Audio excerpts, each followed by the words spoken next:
message vous est présenté par l'Assemblée chrétienne Le Tabernacle. www.letabernacle.net. Nous avons besoin, dans ces derniers temps,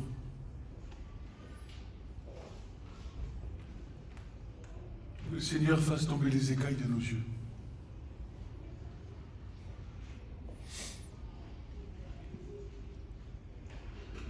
Avoir des écailles sur les yeux, c'est limiter la grandeur de notre Seigneur.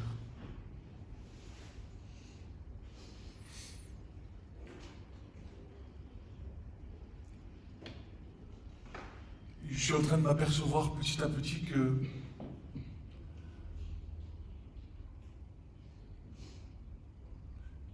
ce que je crois, aussi juste qu'il soit, n'est rien comparé à la gloire du Dieu vivant.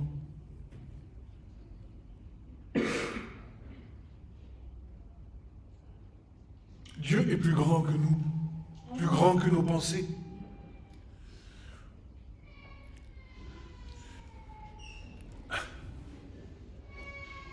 Plus grand qu'une parole qui est fixe. Certes, éternelle.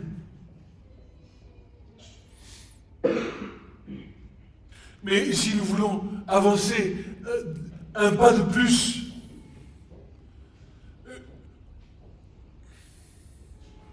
si nous voulons monter un pas de plus vers lui, il faut que nous nous séparions de tout ce qui nous retient de marcher et de monter.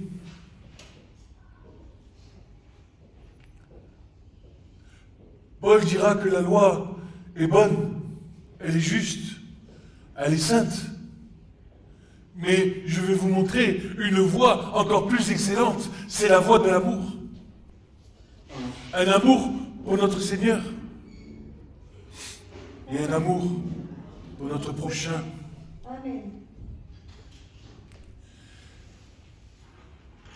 Tu peux connaître toute la parole de Dieu. Tu peux parler en langue. Tu peux prophétiser. Tu peux donner des enseignements excellents. Tu peux connaître tout l'hébreu par cœur. Mais si tu n'as pas l'amour, l'amour manifesté en Christ, un amour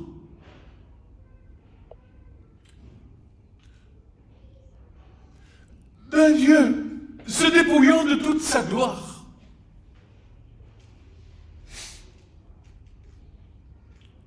Un esprit. Dieu est esprit. Et il faut que ceux qui l'adorent, l'adorent en esprit et en vérité, descendant de toute son être, de la plénitude de Dieu, est descendu en Yeshua HaMashiach, en Jésus-Christ. Et qu'est-ce qu'il nous a montré? Est-ce qu'il nous a montré que notre religion ou que notre pensée devait s'arrêter à des lois ou à des doctrines? Ou est-il venu établir la loi de l'amour sur la terre?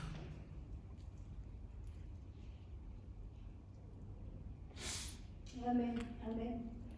Aimez, aimez comme moi-même je vous ai aimé. Aimez votre prochain.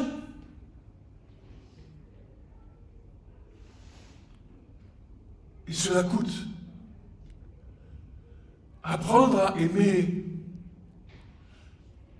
c'est apprendre à se dépouiller de tout ce que tu as pu apprendre, de tout ce que tu as pu t'enseigner, de tout ce que tu as pu étudier, avoir mis peut-être des heures, des années, des mois, tout dans ta parole, à étudier, à chercher ce Dieu vivant. Tu laisses toutes ces choses. Et Paul, écoute-moi, qu'est-ce que dit Paul? J'ai considéré toutes ces choses comme étant de la boue, quand Christ m'a saisi. J'ai eu la révélation. Quand il plut à Dieu de révéler Christ en moi, alors j'ai été saisi. Saisi. Saisi par l'amour de Dieu. Et bien souvent, on croit que c'est en faisant des choses. On croit que c'est en nous efforçant de certaines choses que nous allons plaire à Dieu et que nous allons être plus aimés de Dieu. Mais c'est que nous n'avons rien compris. Amen. Amen. Parce que l'amour de Dieu s'est répandu sur toute la terre depuis que le monde est manifesté en Christ il y a 2000 ans. Cet amour inconditionnel. Celui qui vient de lui-même. Je ne laisserai pas ma gloire à un autre, dit le Seigneur. Amen.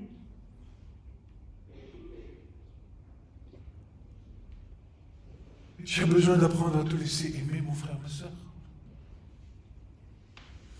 Parce que si tu ne te laisses pas aimer tel que tu es, tu ne pourras jamais redonner cet amour que toi, tu auras reçu sur les autres.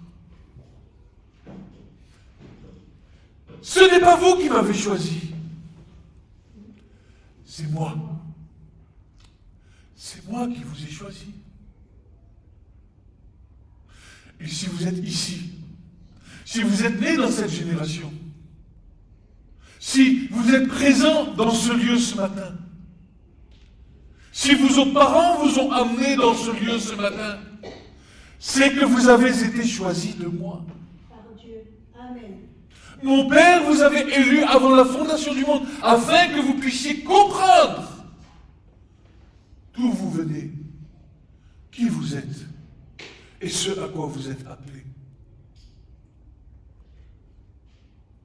Vous êtes tous appelés, nous sommes tous appelés à l'amour éternel de notre Sauveur et de notre Seigneur. Et tu crois que tu vas aller dans une rue et parler de l'amour de Dieu avec ça? Tu vas parler de l'amour de Dieu avec ça, oui. Mais surtout, avec ce que Dieu aura déposé dans ton cœur pour les âmes qui sont dehors, qui souffrent et qui n'ont pas encore reçu cet amour ou cette révélation de qui ils sont et de combien ils sont aimés de Dieu. Et je partageais avec un frère dans la semaine et il me disait, mais mon frère, la religion, ce sont les hommes qui l'ont bâtie. Pour séparer les uns d'avec les autres. Les uns sont juifs, les autres sont musulmans, les autres sont chrétiens, les autres sont bouddhistes, mais au fond,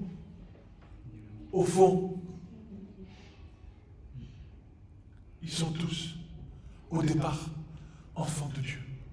Certes, prisonniers du péché, captifs du diable. Et c'est pour ça que Jésus dira, vous avez pour père le diable aux pharisiens. Parce qu'ils n'avaient pas encore reçu la révélation de qui il était, en leur disant, c'est moi, Annie.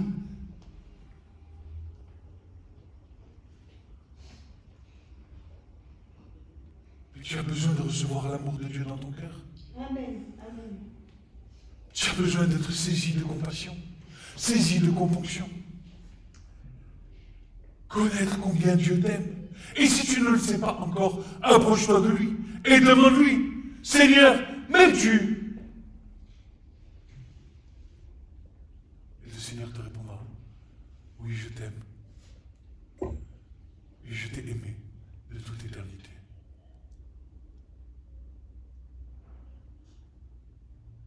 Qu'est-ce qui manque dans ce monde? Dites-moi. Qu'est-ce qui manque dans ce monde? L'amour. L'amour répandu. Un amour inconditionnel.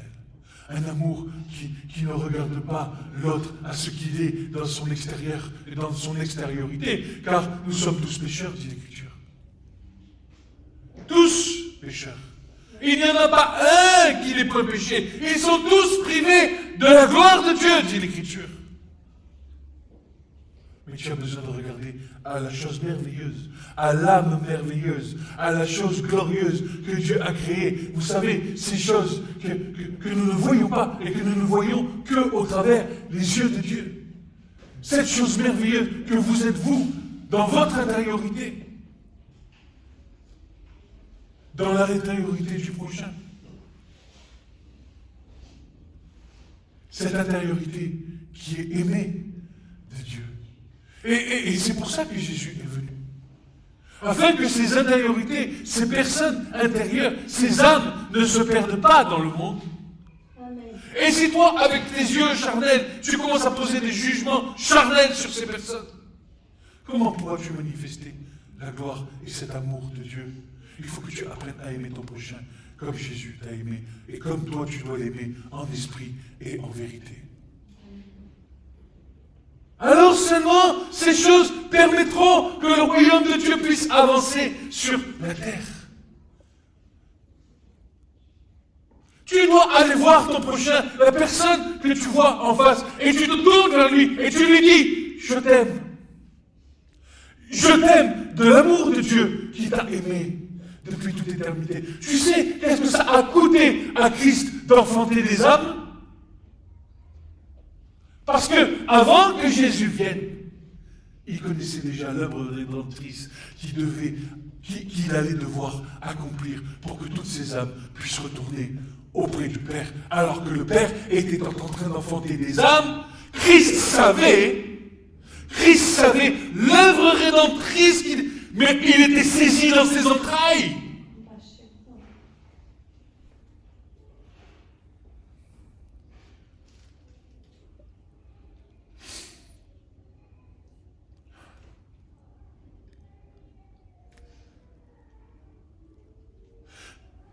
L'amour. Jésus dit, je suis à l'étroit dans ce corps. Je suis à l'étroit dans cette tente. Parce qu'il allait éclater, il allait exploser d'amour pour tous ceux qui croisaient sur le chemin pendant qu'il marchait durant son ministère terrestre.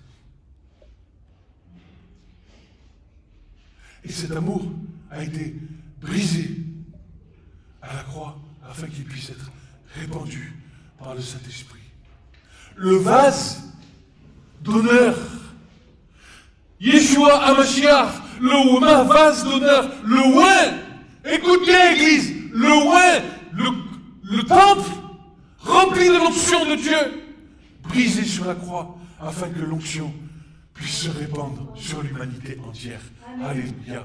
Et c'est pour ça que Jésus dira à la femme qui a cassé le vase de parfum, vous vous souviendrez de ce qu'a fait cette femme pendant toute l'éternité des temps à venir. Car c'était un signe prophétique, le parfum de la bonne odeur de Christ qui allait se répandre sur la terre. Alléluia. Alléluia. Vous ne dites pas Amen à ça, mes frères et sœurs.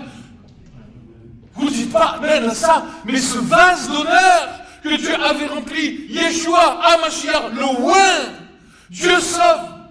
Par quoi? Par son onction. Par le sacrifice de Jésus. Et par cette onction qui se répand sur toute la terre depuis maintenant 2000 ans. Non seulement depuis 2000 ans, mais il a inclus dans son sacrifice depuis Adam jusqu'à son retour. Un plan parfait dans lequel il manifeste sa gloire face à Satan qui lie les âmes dans leur corps de péché. Et il leur dit, au travers de cette œuvre, Satan, tu n'as aucun pouvoir sur moi.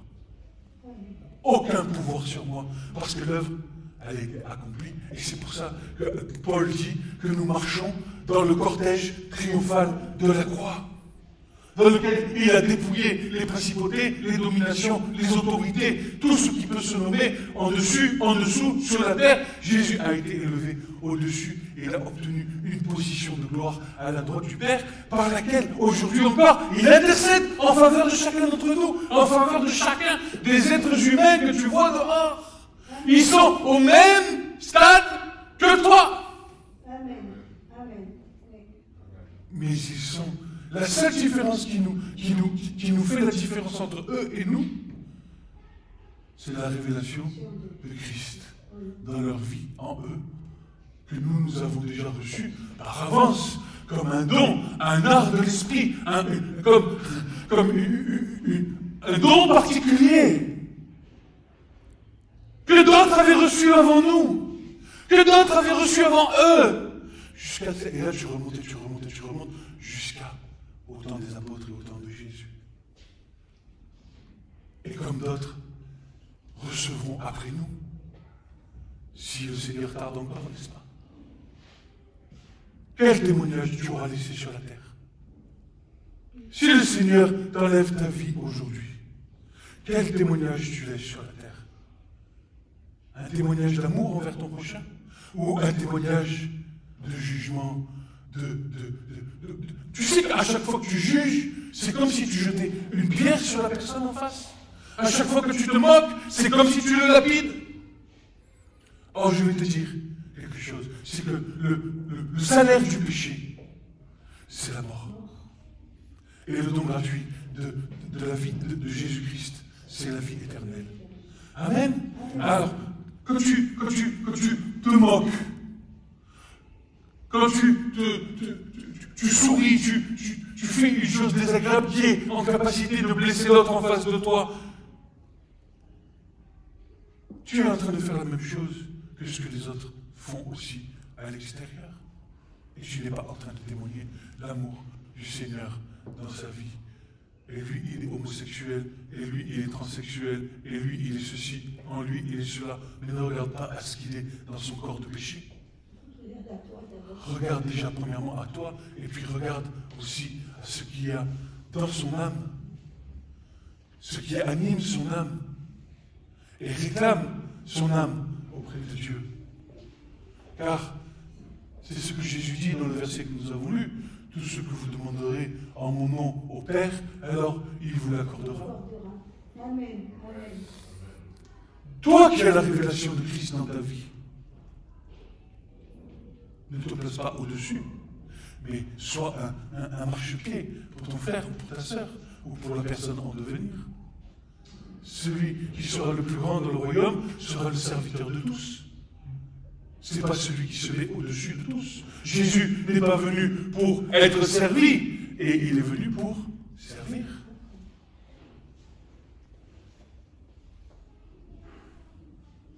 Cet amour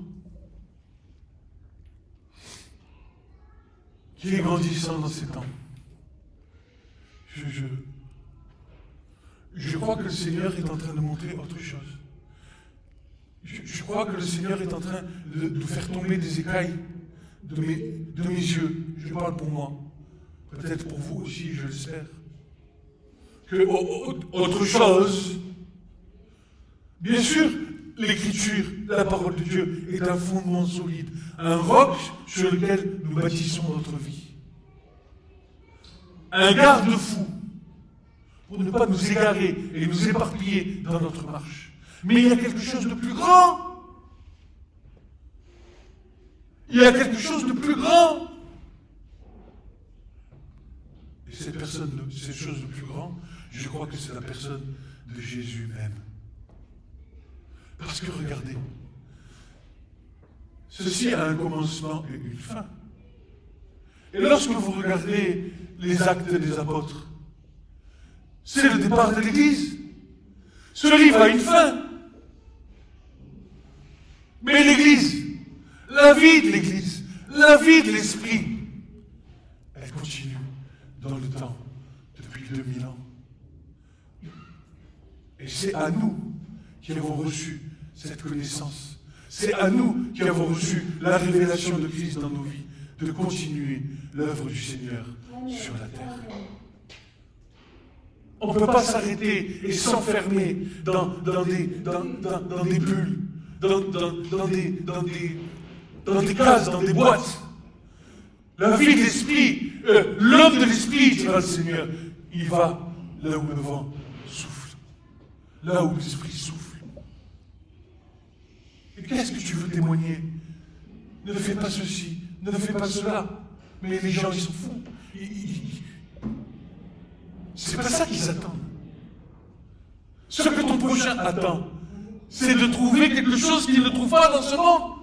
Parce que s'il pratique des choses mauvaises qui ne sont pas bons, c'est que quelque part, il cherche à se sortir de ses problèmes. Or, je sais qu'il n'y a pas d'autre moyen, à part l'amour qui est capable de te sortir de tes problèmes. L'amour de Dieu dans ton cœur est libérateur. Si Christ vous a franchi, vous serez réellement libre. Libre dans l'esprit, bien sûr. Et puis, nous l'espérons, libre dans la chair, libéré du fardeau, que vos corps entiers, corps, âme, esprit, soient sanctifiés, pleins de vie. Et c'est le but à atteindre, que l'esprit domine sur l'âme et que ce que l'âme manifeste au travers du corps ne soit plus que la vérité de Dieu dans nos vies, n'est-ce pas? C'est ce que nous espérons. Vous savez, regardez, je vous invite, vous qui avez des enfants, j'ai fait une expérience ce matin, simple. Je me suis approché de mon petit Isaac. Et je le vois là, allongé, en train de dormir, dans une paix, avec un sourire. C'était super, quoi. Vous savez ce qui se passe dans ce temps-là? Ton esprit retourne dans le royaume de Dieu pour adorer Dieu. Ton âme reste dans ton corps. Et quand tu te réveilles, l'esprit vient réanimer cette âme. Et là, tu vois l'âme qui était paisible, qui était dans la paix, qui était dans la joie, qui était...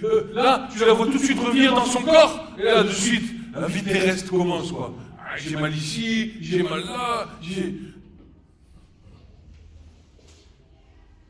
y a une vie dans l'esprit. Il y a des réalités célestes que nous devons nous approprier. Il faut que vous sachiez qui vous êtes. Vous êtes enfant de Dieu. Par l'Esprit de Dieu. Et seulement par l'Esprit de Dieu, vous êtes enfant de Dieu. Et celui qui est enfant de Dieu a l'amour du Père manifesté en lui, et celui qui a l'amour du Père manifesté en lui est capable de le manifester aux autres.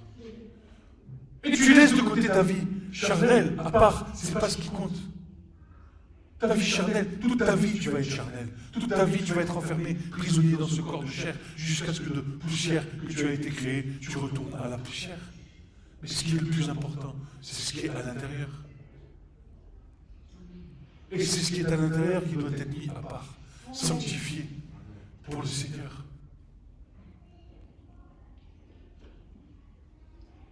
Faites attention.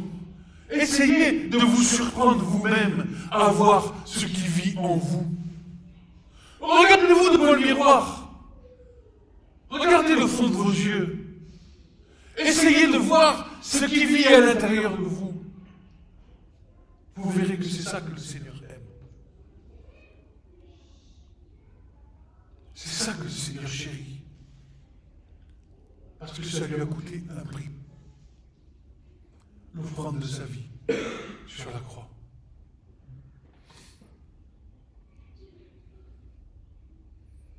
Nous avons besoin du Seigneur.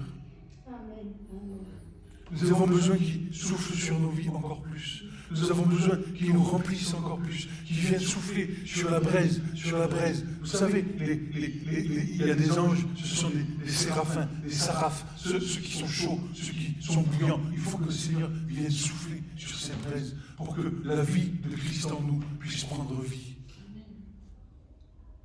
Et je crois qu'on est dans des temps où le Seigneur est en train de nous appeler à chercher différemment de ce que nous avons appris à chercher. Cherchez-moi de tout votre cœur. Votre cœur, pas de votre intelligence. De votre cœur. Et le Seigneur est en train de souffler, en train d'amener un vent nouveau sur la terre. Pour que enfin quoi? La création entière puisse voir la révélation des fils de Dieu. Et c'est de notre responsabilité. Et il y a des combats, mes frères, mes sœurs. Le combat de la chair contre l'esprit. Celui que tu te dis, je fais un défi, je vais me mettre 10 jours devant la face de Dieu, à prier tous les jours. Un jour, 2 jours, le 3e, c'est passé à la trappe. Il y a autre chose qui est passé. Il y a quelque chose qui a pris. Et nous avons un combat à mener. Et ça, c'est le combat de la foi, mes frères et sœurs. Amen. Amen. Un combat que nous avons à tenir. Parce que nous avons besoin du Seigneur. Nous avons besoin de son souffle de vie. Et on ne peut plus rester comme ça. On va mourir. Je vous le dis, on va mourir. Si on reste comme ça, on va mourir. Et il ne s'agit pas de prière religieuse. Il ne s'agit pas non. Il s'agit de s'approcher du Seigneur comme lui a voulu. Oh, Père, je me rapproche de toi dans le nom de ton Fils. Je rentre dans le parvis. Je te remercie pour l'œuvre de la croix, Seigneur, parce que tu as pris mes péchés sur tes épaules. Ton sang m'a lavé, l'eau m'a purifié. Alléluia. Je rentre dans le lieu saint. Et dans le lieu saint, ici sur ta droite, tu as la parole de Dieu. Les pains de proposition qui sont la parole de Dieu. À gauche, tu as le chandelier qui brille. Et l'esprit qui t'anime de la parole de Dieu.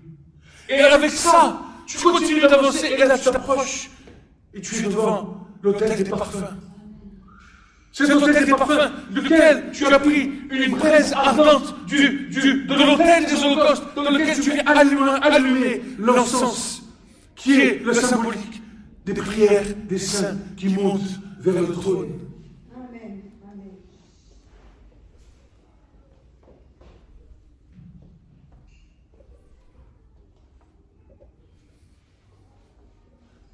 Et là, la vie de l'esprit commence à prendre vie. Ton corps devient tout tremblant. De tes yeux coulent des larmes. Une prière agréable devant la face de Dieu. La prière qui est récoltée dans des coupes d'or par les anges et qui sont présentées devant le Père.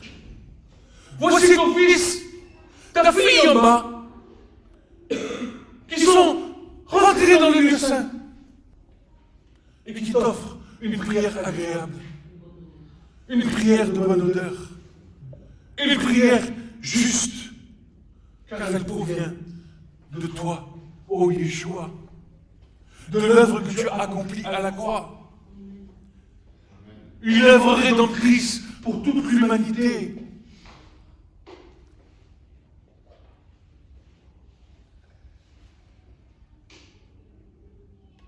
Non pas à notre manière de prier. Quand Jésus, écoute bien, mais pour que Jésus soit agréé auprès du Père, qu'est-ce qui s'est passé? Quand Jean le Baptiste voit l'agneau de Dieu qui ôte le péché du monde sur le bord du Jourdain, qu'est-ce qu'il va dire à Jean le Baptiste? Il va lui dire, baptise-moi. Comment ça, moi, Jean-Baptiste? Te baptiser? Mais Seigneur, tu n'en as pas besoin. C'est moi qui ai besoin d'être baptisé par toi. Laisse accomplir toute justice de mon Père qui est dans les cieux. Et seulement après, à la sortie du Jourdain, l'Esprit manifesté dans une colombe descend sur Jésus. Dans quel but? Voici celui-ci est mon Fils bien-aimé, dans lequel j'ai mis toute mon affection. Écoutez-le. La seule façon d'être agréé de Dieu, agréé du Père, lorsque tu t'approches de lui, c'est de le faire selon ce que le Seigneur lui-même nous a enseigné. Alors toi tu peux ensuite rentrer dans la prière en disant, notre Père qui est aux cieux, que ton nom soit sanctifié, que ton règne vienne, que ta volonté soit faite sur la terre comme elle est faite dans les cieux. Pardonne-nous nos offenses comme nous pardonnons à ceux qui nous ont offensés et ne nous laisse pas entrer en tentation. Sans oublier de nous nourrir du pain de chaque jour. Car c'est à toi, Seigneur, qu'appartiennent toutes ces choses. À toi, pas à moi. À toi, Seigneur. Non pas ma volonté, ta volonté, Père. Pas ma volonté. Seigneur, je voudrais ceci, Seigneur, je voudrais... Mais tu t'adresses au roi des rois, au Seigneur des seigneurs, au roi de gloire qui siège dans les lieux très hauts.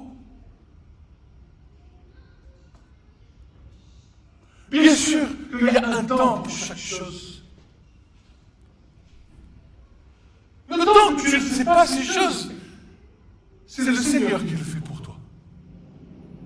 Et c'est pour ça que le Seigneur répond à tes prières.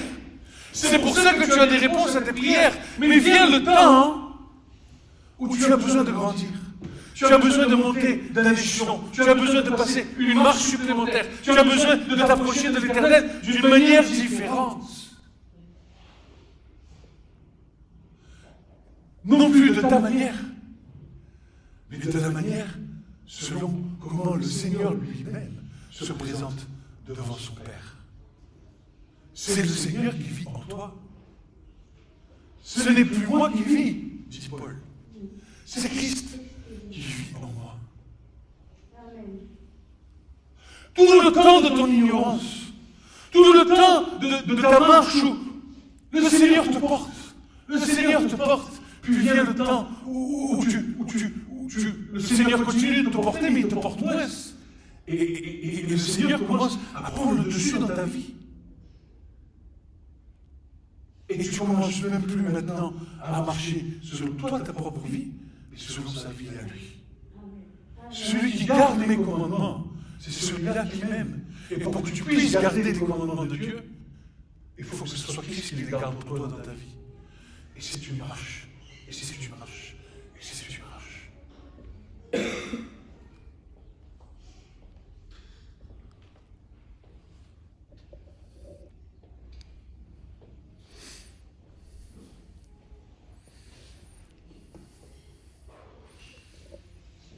En faisant ces choses,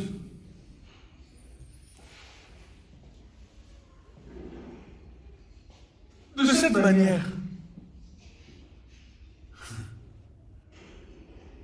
tu vas recevoir l'amour du Père. De la même manière que le Père a aimé son Fils. Et c'est cet amour dont tu te sentiras aimé, tu seras dans la capacité de le communiquer aux autres. C'est une marche. C'est un chemin. Je suis, dira Jésus, le chemin, la vérité et la vie. Le chemin, la vérité et la vie. Il faut qu'à un moment donné dans nos vies, nous marchions. Alors, je ne dis pas que du matin au soir, tu vas marcher comme Jésus. Mais la manière dont tu vas t'approcher du Père doit être la même que celle dont Jésus s'est approché. En nous servant du Seigneur pour nous approcher du Père. Non pas nous servir comme un outil, mais par sa vie qui vit en nous.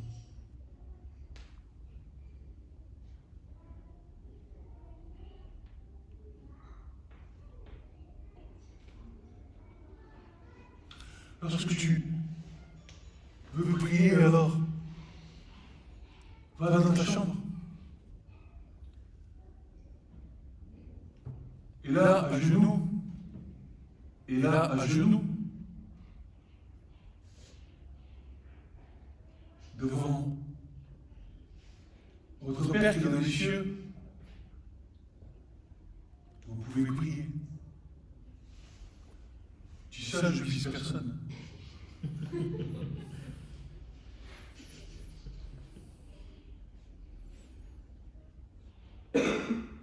Mais le Seigneur prend plaisir à ces choses-là. Et vous verrez qu'il sera votre secours dans tous vos combats. Même si vous chutez parfois. Le Seigneur est là pour nous relever. Il dit, le Seigneur ici, il dit, celui qui chute jusqu'à 77 fois dans la même journée, il te relèvera. Parce que c'est pas, au final, c'est pas la chute. C'est le fait que tu te reconnaisses pécheur et que tu retournes vers son cœur de Père. C'est ça qui compte. La chute, le Seigneur va s'en occuper. Et j'ai envie de te dire qu'il s'en est déjà occupé à la croix. Il a crucifié ta chair avec lui. La chair de l'humanité entière était en Jésus, sur la croix. Elle a été crucifiée, elle a été abolie. Et Et désormais, nous venons, après avoir eu les révélations de Christ dans nos vies, nous venons avec un esprit repentant devant le Père. Il dit oui, j'ai chuté, mais Seigneur, je sais que dans le tréfonds intérieur, Seigneur, tu fais l'œuvre. Je suis incapable de la faire. Et je ne sais pas faire. Et je ne pourrai pas faire. La seule chose qui pourrait le faire, c'est que tu manifestes ton amour dans ma vie. Et que tu me montres ô combien ton amour est plus grand que toutes ces choses. Et c'est cet amour-là qui te fait rentrer dans la connaissance de qui est Yeshua HaMashiach. Je ne dis pas qu'on doit user de la chair comme une occasion de chute. Je ne dis pas ça. Je dis qu'il y a des combats qui sont durs, des combats dans la vie du croyant qui c'est comme le combat de titans, c'est des géants qui s'entrechoquent. Il y a des victoires, il y a aussi parfois des défaites. Et dans les défaites, nous savons que Jésus est plus grand que toutes ces choses. Amen. Jésus est plus grand que toutes ces choses. Et c'est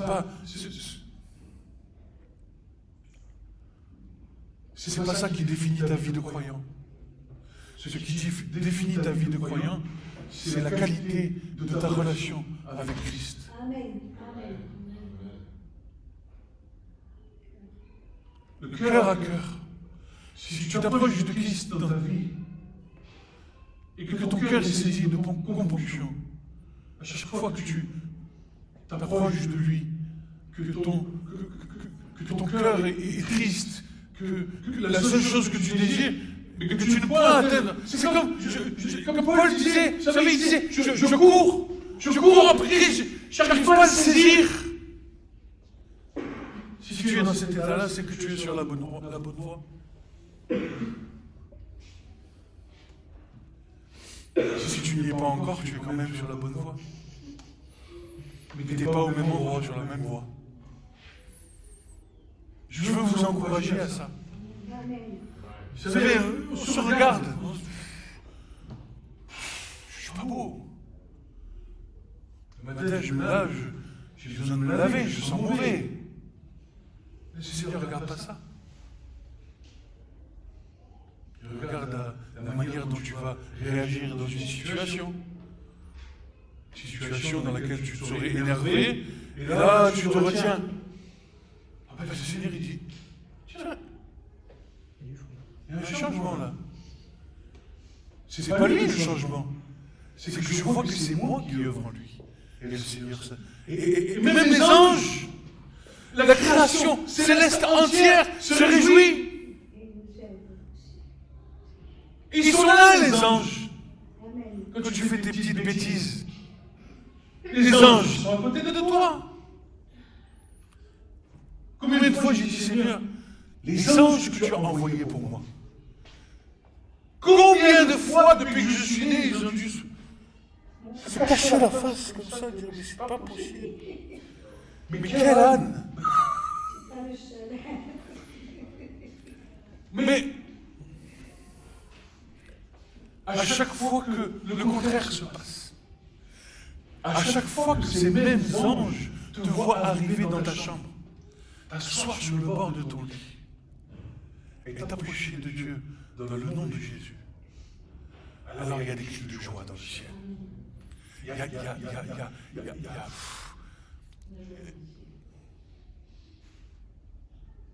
Et le royaume des ténèbres tremble parce que tu as fait un choix. Dans ton libre arbitre, tu as décidé d'aller te mettre dans la prière et de t'adresser à ton Père dans les cieux, plutôt que de faire la petite bêtise qui t'ennuyait. Et là, il y a une victoire. Les ténèbres fuient. La lumière grandit en toi.